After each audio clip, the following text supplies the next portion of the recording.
وكأساتذة لرسم خارطة تطوير الميكرو إلكترونيك في الجزائر، وكيف نعطي الفرصة لخاصة الطلبة الذين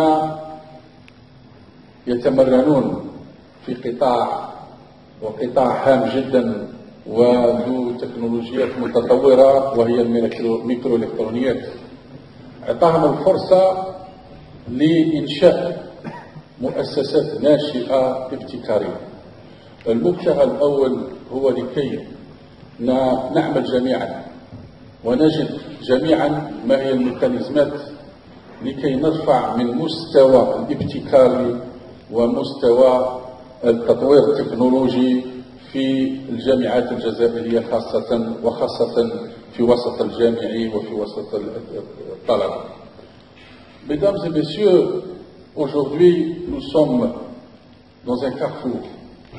Soit nous évoluons vers l'innovation et le développement technologique. La recherche aujourd'hui académique a atteint ses limites. Nous avons atteint des masses critiques de chercheurs et des masses critiques d'enseignants.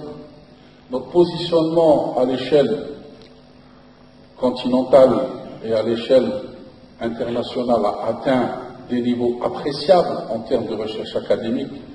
Il faut justement aujourd'hui que nous puissions transformer cette recherche académique en une recherche utile, une recherche qui peut produire de la valeur ajoutée pour le pays. Et aujourd'hui, nous n'allons pas dans une industrie industrialisante, mais il faut peut-être réfléchir à une industrie des services. Une industrie des services où aujourd'hui donner l'opportunité à chaque étudiant d'être un entrepreneur, qui puisse créer son propre avenir, qui puisse créer son propre business. Et donc là, nous avons deux voies. Soit des start-up, c'est-à-dire du milieu étudiantien, soit des spin-offs du domaine de la recherche. Et la microélectronique aujourd'hui est un domaine qui va être de plus en plus demandeur de créativité et d'intelligence. Avec l'arrivée de la 5G, avec l'arrivée de l'Internet des objets, avec l'arrivée de l'intelligence artificielle, il y a une forte demande et la demande sera de plus en plus forte. Donc dans le domaine de la créativité et du développement de la microélectronique. La microélectronique va devenir incontournable demain. L'incontournable demain, c'est justement la créativité et l'intelligence. Et l'intelligence, nous la trouvons dans tous les pays, et essentiellement dans notre pays.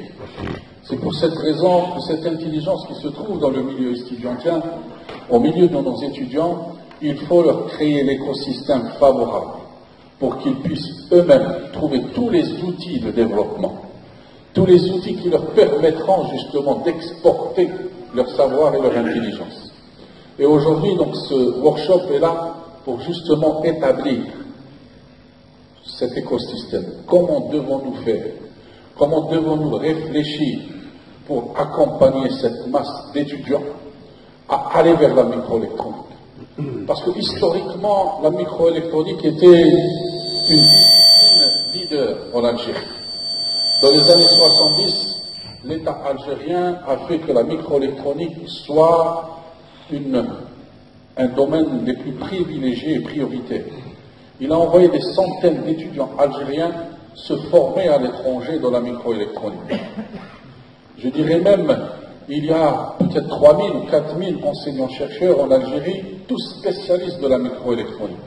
Mais malheureusement, à leur retour, on n'a pas créé l'écosystème pour que tout leur savoir, leurs compétences puissent être mises à l'épreuve pour le développement de la microélectronique. L'Algérie a misé à l'époque, comme l'a souligné M. Noueli, sur une industrie électronique. Nous étions leaders, nous étions en compétitivité avec les plus grandes entreprises, telles que Thomson. Et M. Tajer en parlera tout à l'heure. Mais là, malheureusement, nous n'avons pas continué dans cette voie. Aujourd'hui, nous ne cherchons pas à avoir des fonderies. Nous ne cherchons pas à avoir une industrie de fabrication de microprocesseurs. Nous cherchons à développer ce qu'il y a dans les microprocesseurs. Et c'est ça tout l'enjeu aujourd'hui de la microélectronique. Tout l'enjeu de la microélectronique, c'est de pouvoir aujourd'hui développer, concevoir de nouvelles applications, de nouveaux dispositifs en microélectronique. Et donc voilà un peu, c'est ça l'objectif. Comme l'a souligné monsieur Louali, c'est passé inaperçu. Donc vous savez que dans le dernier classement de Bloomberg, donc c'est un établissement des plus prestigieux dans le monde qui fait le classement des pays en termes d'innovation. L'innovation dans la recherche, essentiellement. L'Algérie a été classée 49e sur les 60 pays qui ont été classés. Nous avons été classés premiers en Afrique, premiers dans le monde arabe. Et ça, c'est grâce à vous. Grâce à vous, vous les chercheurs. C'est vous qui avez hissé le pays à cette position. Mais comme l'a souligné M. Nouali, c'est passé inaperçu. C'est une fierté normalement pour le pays. C'est une fierté pour tous les chercheurs algériens. Parce que c'est grâce à eux qu'aujourd'hui l'Algérie apparaît parmi les pays les plus importants dans le domaine de l'innovation dans la recherche.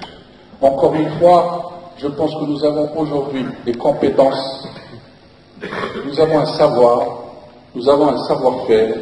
Il faut le mettre à la disposition de cette jeunesse, de disposition de cette nouvelle génération, pour que l'Algérie de demain sera une Algérie exportateur d'intelligence et exportateur de services. Et je vous remercie et je déclare ouvert.